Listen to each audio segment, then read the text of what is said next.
કેતરભાઈ આપની મિનિટ બગડશે. મારો point of order એટલો છે કે ગટરમાંથી ગેસ કેવી રીતે બનાવે ધારાસભ્ય છે હવે ગૃહમાં તમને માહિતી આપે. પોઈન્ટ ઓફ ઓર્ડર બનતો નથી. માનનીય અધ્યક્ષશ્રી, આજના સન્માનીય ગૃહમાં માનનીય વન અને પર્યાવરણ મંત્રી શ્રી માંગણીઓને લઈને આવ્યા છે. એમાં મારા વિચારો રજૂ કરું છું. વન અને પર્યાવરણ સાથે અમે જોડાયેલા લોકો છે. અમારો સમાજ આદિ અનાદિકાળથી જંગલોમાં રહે છે, પ્રકૃતિને પૂજે છે. એ ચાહે પર્વતો હોય, નદી હોય, નાળા હોય, અમે પણ બધા બાળપણથી એમની સાથે જોડાયેલા છે. માનનીય અધ્યક્ષ શ્રી, વન અધિકાર અધિનિયમ 2006 અંતર્ગત એવું પ્રાવધાન સ્પષ્ટ કરવામાં આવ્યું છે. એમાં 2008માં નવા સુધારાઓ થયા, 2012માં એના સુધારાઓ થયા અને એમાં એવા પ્રાવધાનો કરવામાં આવ્યા છે કે વન અધિકાર અંતર્ગત એની જે ચેપ્ટર 3 ની કલમ 4-5માં લખવામાં આવ્યું છે, કોઈ પણ વન જમીન ખેડનારા અગર એમણે દાવો કર્યો છે અને એમને સનતો મળી છે, અગર દાવો એમનો પેન્ડિંગ હોય છતાં વન વિભાગ દ્વારા કોઈ પણ જાતને એમને ત્યાંથી એના ભોગવટા હેઠળની વન્ય જમીન ખાલી કરાવી શકશે નહીં, એવો પ્રાવધાન છે.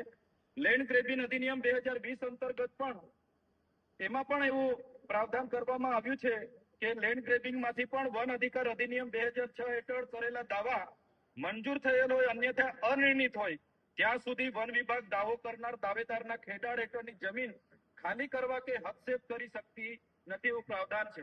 માન્ય અધ્યક્ષશ્રી, મારે દુઃખ સાથે કહેવું પડે છે, અમારા ઉકાઈ જે દક્ષિણ ગુજરાતનો જીવાદોરી સમાન બંધ છે, ઉકાઈ, જેને બનાવવા માટે જયારે દેશને અને પ્રદેશને જરૂર પડી, ઉકાઈના વિસ્તારના ગામડાઓ જેમ કે પાડી, હલગામ, ધોધનવાડી, નાનીલાલ, સોરતા, કાકરપાડા, મોટા કાકડિયામાં, ભાદોડ, કોરોડી, ધવનીવેર જેવા કેટલાય ગામો પોતાના ગામોની જમીનો આપી અને વિસ્થાપિત થઈને લોકો જયારે ત્યાં જંગલની જમીન પર હતા, વર્ષોથી એમના ઘરો હતા, પાકા ઘરો, કાચા ઘરો, એમણે 2010માં ડોંગરીપાડા જે ઉમરપાડામાં છે ત્યાંના એ ડોંગરીપાડાની વન અધિકાર સમિતિના ઠરાવ મુજબ એમણે દાવા અરજીઓ પણ કરી.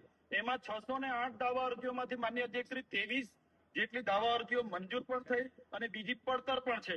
ત્યારે હમણાં ગત વર્ષે વન વિભાગ દ્વારા પોલીસ બંદોબસ્ત લઈને 200 જેટલા પરિવારોના ઘરો તોડી પાડવામાં આવે. માન્ય અધ્યક્ષશ્રી, કોઈ પણ જાતની નોટિસ નહીં, કોઈ પણ જાતની જાણકારી નહીં, ઘરો તોડ્યા તો તોડ્યા. 400 જેટલા પરિવારો જેમની જમીન વર્ષોથી ખેડતા હતા, એમના પર ઉભા પાક હતા, એમને પણ નષ્ટ કરી દેવામાં આવ્યા. જ્યારે ત્યાંના આગેવાનો રજૂઆત કરવા માટે ગયા, વન સમિતિના પ્રમુખો રજૂઆત કરવા માટે ગયા, લાઠીચાર્જ કરવામાં આવ્યો, એમના પર ફરિયાદ કરવામાં આવી. 6 જેટલી મહિલાઓ સહિત 36 લોકો પર ફરિયાદ થઈ. માન્ય પાસે 2 મિનિટ. જી, 36 લોકો પર ફરિયાદ થઈ. માન્ય અધ્યક્ષશ્રી, અમે પણ પોતે વન વિભાગમાં રજૂઆત કરવા માટે ગયા.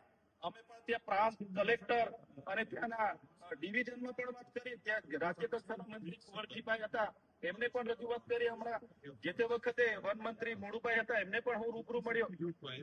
મુખ્યમંત્રી કાર્યાલય પણ ખેડૂતો આવે. માન્ય અધ્યક્ષશ્રી, આજ દિન સુધી એમને ન્યાય મળ્યો નથી. એમનો કોર્ટમાં પેન્ડિંગ હોવા છતાં મારે માન્ય મંત્રીશ્રી પણ જાણવું છે, જયારે એમનો જવાબ આવે ત્યારે, કે કોના કહેવાથી વર્ષોથી રહેતા લોકોને આ પ્રકારની હેરાનગતિ કરવામાં આવે છે. એમને શાંતિથી રહેવા દેવામાં આવે, એ વિસ્થાપિતો છે એમને જીવા દેવામાં આવે, એમની મારી માંગણી વિનંતી છે. માન્ય અધ્યક્ષ, બીજી વિનંતી, અમારા 7 ટર્મના સાંસદ, એમનું ગામ જુનારા વર્ષોથી ઐતિહાસિક પૌરાણિક ગામ છે. ત્યાં 1834 નું નીલકંઠેશ્વર મહાદેવનું પણ મંદિર છે. એ લોકો કરજણ ડેમમાં વિસ્થાપિત થયા અને રસ્તો ડૂબ્યો. આજ દિન સુધી રસ્તો મંજૂર થઈને આવ્યો. માન્ય અધ્યક્ષ, 2019માં 16 કિલોમીટરનો રસ્તો હતો. અમે બધાએ જ રજૂઆત કરી. માન્ય સાંસદ સાહેબે બી રજૂઆત કરી, અમે પણ રજૂઆત કરી. એક બાજુ સ્ટેચ્યુ ઓફ યુનિટીમાં રાતોરાત પ્રોજેક્ટો આવીને મંજૂર થઈ જાય અને એક બાજુ આદિવાસીને જવા માટેનો રસ્તો મંજૂર નથી થતો. માન્ય અધ્યક્ષશ્રી, એ જ પ્રકારે આપે જોયું હશે માન્ય અધ્યક્ષશ્રી, અમારા વિસ્તારમાં અનેક પ્રોજેક્ટોના નામે રાતે ચાહે સાપુતારાનો ગ્રીન કોરિડોર હોય, એ ચાહે માલસામુટનો પ્રોજેક્ટ હોય, સફારી પાર્ક હોય, રાત મંજૂર થઈ જાય અને આદિવાસીઓ માટે જે વર્ષોથી રહી છે, અનાદિકાળથી રહી છે, એમના માટે રસ્તાની મંજૂરી નથી મળતી. જુનારાતની રસ્તાની વાત આગળ પણ મેં કરી હતી. આજે પણ ગૃહને વિનંતી કરું છું, એ રોડ સત્વરે ચાલુ કરી દેવામાં આવે. માન્ય અધ્યક્ષશ્રી, એ જ પ્રકારે અમારા વિસ્તારમાં દીપડાઓનો બહુ ત્રાસ છે. 12 જેટલા લોકોને આ ચાલુ વર્ષે દીપડાઓ દ્વારા હુમલો કરવામાં આવ્યો. 6 લોકોના મૃત્યુ થયા, 6 લોકો અતિ ગંભીર થયા. મારે વિનંતી છે, દીપડાઓનું રેસ્ક્યુ કરવામાં આવે, રેસ્ક્યુ સેન્ટરમાં લઈ જવામાં આવે અને ફરી દીપડાઓથી હુમલા થતા અટકાવવામાં આવે. તમારી પ્રવિનંતી છે. શું થાય છે માન્ય સભ્ય શ્રી